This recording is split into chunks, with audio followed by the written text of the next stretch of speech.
Hi, I'm Katrina Zish, and this is Robb Report Live. We're coming to you from the North American International Auto Show, and I'm very happy to be joined by David Madeira, who is the CEO of America's Car Museum. Hi, welcome. Katrina, thank you. It's great to be here. So I heard something a little crazy, that you actually went on a road trip across the country in the middle of winter over New Year's Eve.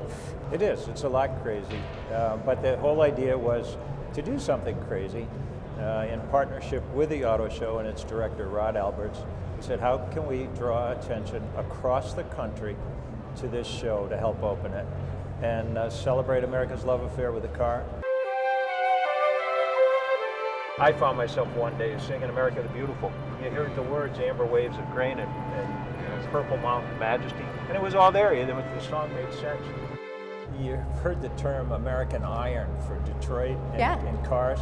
Well, they were. They didn't break down. They just, they soldiered on. We babied them a bit in the beginning because we thought, this is an endurance run. But as these old cars drive, they get better and better, which is part of the point we want to make. That cars shouldn't sit like they do in most museums, idle. They should run. And these cars prove themselves over the mountains, Now, let's go a little bit to the American Car Museum itself. We wanted to connect it to America and then to Americans. So if you come visit us, when you do, you'll see the car that you went on a family road trip. Oh, yeah. Or your first car. Right. And we want to bring those things to people. So we set out and we raised about $75 million. Oh, that's incredible. And built the world's, or America's largest automotive museum.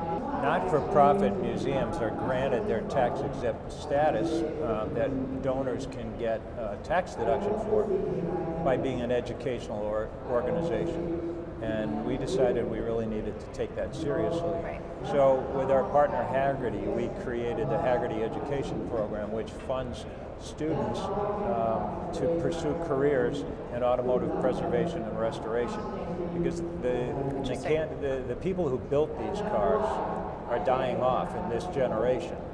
And who will know how to preserve these automobiles, keep them on the road, and preserve America's culture? It's like you almost need an apprenticeship program and of sorts. Okay, there you go. So we give scholarships, internships, and now full-time apprenticeships.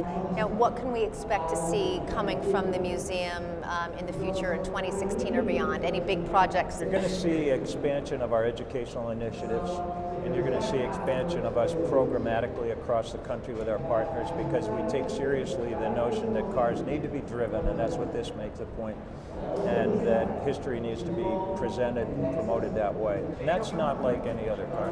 No, it's different. And just personally, what is your favorite car to drive? When you drive a car like that over a long period, you fall in love with it. So you're bonded now? I am. Do you go by and say hi occasionally? I do. Just say hello. Almost you're looking every day. beautiful today. I love it. Yeah, it's awesome. great. Thanks so much for Thanks joining so us. much. Thank you. Yeah. I'm Katrina Zish, and you're watching Robb Report Live.